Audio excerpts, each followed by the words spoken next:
Hey, welcome into another episode of Around the Campus. Today, we're actually bringing in somebody from our Florida campus. Can we bring up Richie here on the camera? There's Richie. Hello, Richie. But first, Bryn, you got to go back to my camera. I'm going to go around the studio real quick. All right. So this is another first here at the Around the Campus podcast. I'm going to move the camera. So we have Bryn over here. She's running all the controls and stuff like that. She's got the OBS system going, so thank you for running that. Over here, we have Peter. He's a prospective student looking at the school. Say hello, Peter. Good morning. Good morning. And then we got Jerry with a G. He was on the podcast not too long ago. Another podcast that we did here, kind of centered on Jerry Williams at 104.9. And now we're going to do Richie. So let's put this camera on back. How you doing, Rich? I'm good. How are you? Good. Welcome to the show. All right. Thank you. So tell me a little bit about your background. I think it was 2020 you decided to make your way down to Florida to do a tour of the Florida campus. And how did that all come about? So first, I was in Maryland. That's where I was kind of raised in Pennsylvania, but it was 10 minutes from the Maryland line. But I was originally going to a broadcasting school there right after high school because I didn't really want to take the whole college thing because it just wasn't for me. But 2 days before I was supposed to start that program, I got a call really late at night and they were like, "Hey, we can't run the program, like we can't do it." And I was like, "Well, what am I supposed to do now?" So and then I heard about CSB. Because my mom was actually talking about moving to Florida, and I was like, let's do it, whatever. And I heard about CSB wasn't too far from where I was living, and I was like, well, let's kind of check this out. And I went in, I saw the podcast room we have here, and all this stuff in the back, and I instantly loved it, and I knew it's kind of where I wanted to go, and I kind of took the tour that day, and then shortly after was the program started, so I just kind of made it. Oh, that's great. So you came in for the tour. How did it compare to the other broadcast school you were possibly thinking about? So yeah, I'm not going to name the other broadcast school. No. I don't like to do that. But it smoked it. It looks so much better here. Everything about the equipment and just everything they had just looks better. Right. Everything. They have this wall here of all the students that went on to do things, and there's just so many of them. Yeah, well, that's the wall of fame, and Florida's good for that. The other campus that's really good for that is Cherry Hill. If anybody's ever toured the Cherry Hill school, it's amazing. They have a whole hallway of 8x10s of people that have gone. That's something we have to do more of, I think, in our Farmington campus, is really highlight. We have a list of grads that have gone on to different places, and there's just hundreds of them on this piece of paper. And then, of course, online you can scroll on forever and ever. But I want to get more pictures up, I think, in the Farmington campus. It's a really nice kind of touch for people who are coming in to look at the campus. So you come in, you meet Jim, you take a tour. You decide to enroll in the school, and now it's the first day of school. Were you intimidated with all the equipment? Did you think you were going to be able to learn everything as quickly as you did? So I wasn't too intimidated necessarily with the equipment. The people around me kind of got to me a little bit because I'm at the time I was 19. Mm-hmm. I'm 20 now, but everyone around me was a little bit older than me, and I was like, these guys probably have more experience than me, and all these other things, and I'm kind of going to get left behind. But it turns out, not so much. But as far as the equipment, I wasn't that familiar with it, but that's kind of what I came there to do, is to get familiar with it and learn how to do it. So yeah, I wasn't too intimidated. No. And was it easier than you expected to pick it up, or was it harder than you expected? Definitely, and only because it's a hands-on thing. Because I'm like a lot of people, I'm a hands-on learner. Yeah. And if I was just reading this out of a book, no way I would have figured it out. Like there's just no way. You have to actually do it and do it with people and get the experience and learn by doing. And that's, what the school is all about. Yeah. So. And so you're going through the school. Talk about the importance of studio time. Did you put in a lot of studio time outside of class? So much studio time. You have to, it's so important because like during the class, you're kind of learning how to do it and you're still getting the experience, but you're doing it with someone that's kind of guiding you, which is great. But then you need that extra time to learn how to do it yourself and get comfortable yourself without having to go ask, and kind of latch off these people, because, if you can't do it yourself, then there's an issue when you have to do it yourself and you can't. So definitely important. I think I actually made my demo kind of by myself after hours, which is also important. Right. Yeah, I can't stress. We say it, during a studio tour. We say it on orientation. We say it on the first day of class and all throughout the class. That studio time is the key to your success. The power of repetition and learning it outside of the actual class time is what's going to help you catapult you into the industry and stuff like that. So you go through the class. How were the instructors? Oh, great. We had one, Mr. Ed Giganti. Yeah. I remember. Oh, yeah. Good old Ed. I know Ed. He had like 5 students of his go on to win Emmys. Yeah.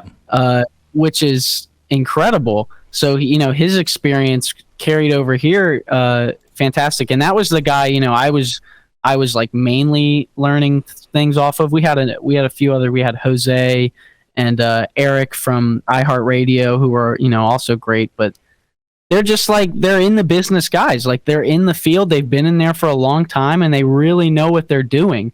Like, some like college professors kind of, know what they're doing too, but these guys are there like right now. Right. And have been in the, in the deep end with this stuff. So it's really good to learn off of those guys. Right. And so you get to the point where you get to graduation, you have the tools behind you and things like that. How long did it take you and what did you do during the building of the resume and getting your demos together? How long was that process until you felt comfortable to move on to actually, start interviewing?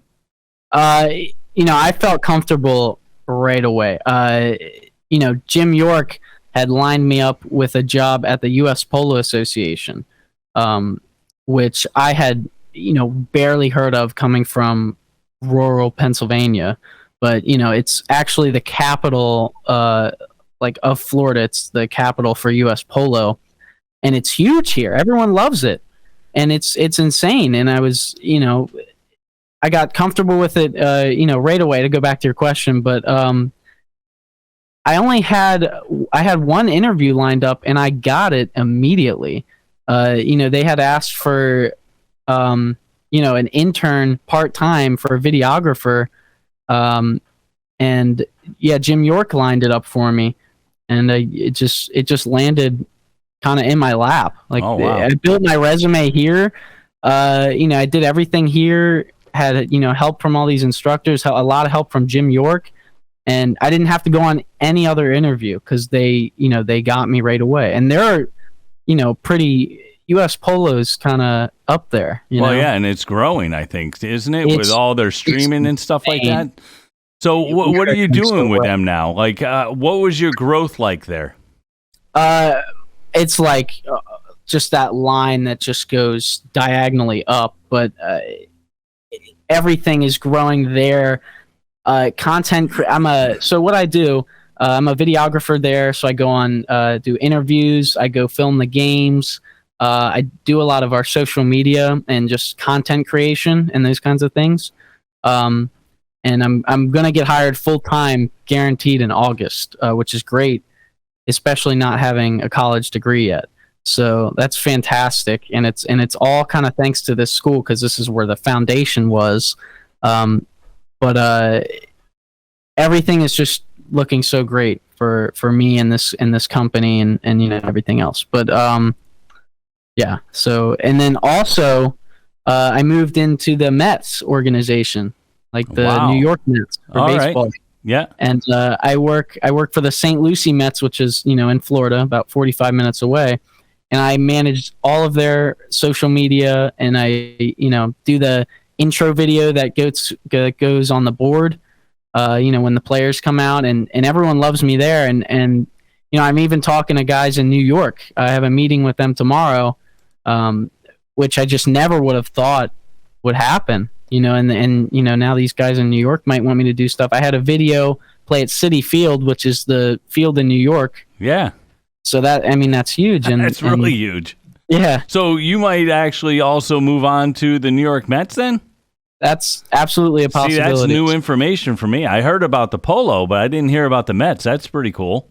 Absolutely, yeah. Wow. All right. So now you're gonna have a fork in the road of which way you're gonna end up going probably at some point, right? No, I never would have thought that would happen, and now I might actually have to because I've been trying to get full time for so long. Yeah. And only having one job interview with them, I didn't have to go on anything else. So if I have almost 2 opportunities now, I'm actually going to have to pick and choose, which I just never thought would be a possibility for me. Yeah. Which is it's just crazy. Oh me. So you're now got these. Talk about the work ethic and what it takes to keep working in this business and moving and adapting, and also if you have, and I don't know if you have or not. So you might say, well, Jim, I haven't done that. Talk about the importance of LinkedIn and when you link with certain people and growing with your contacts that you build in the industry. So yeah, that's definitely the big thing about this industry is the people that you meet.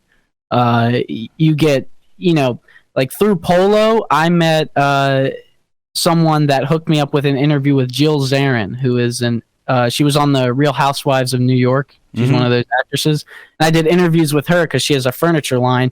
And, through her, I met someone that worked at the Mets, who I also knew because I did the the broadcasting at Roger Dean Chevrolet Stadium, which is just another thing that's great about this school is you get opportunities like that to call professional baseball games for the whole season.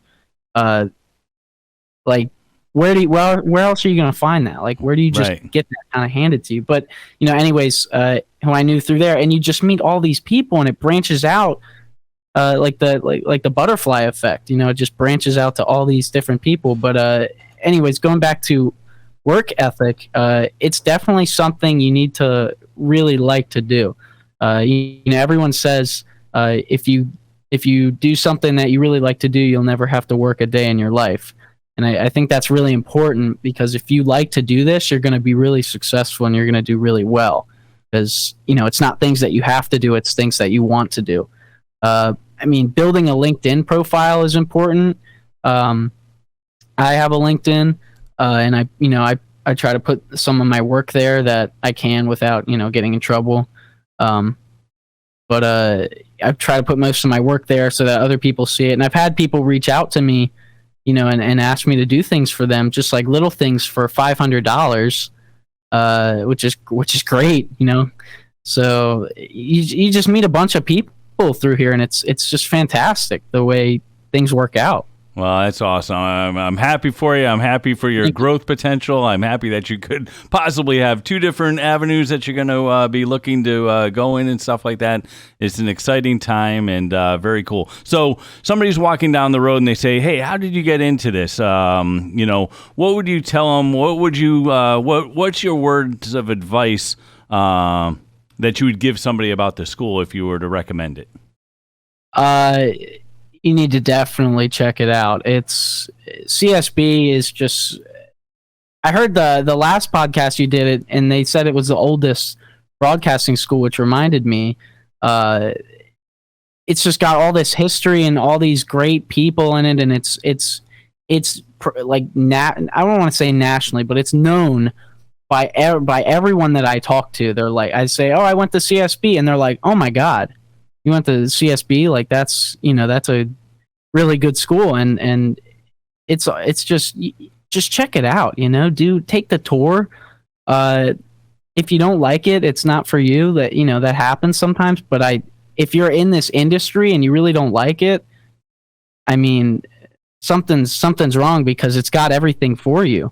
even this one that I'm at in Palm Beach has the social media thing that they added, I think, last year, a social media class, which, it wasn't my direction, but it could be someone else's. So they're adding things, and it's just growing, and it's something you should probably try to be a part of if you want to be in this industry.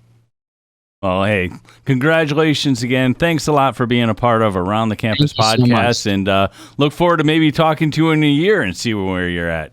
Oh yeah, and we'll do a little reminiscing back to this podcast, and then see which direction you went in, because now I'm fascinated with your possibilities. So it's great. Thank you so much. All right, you have a great day.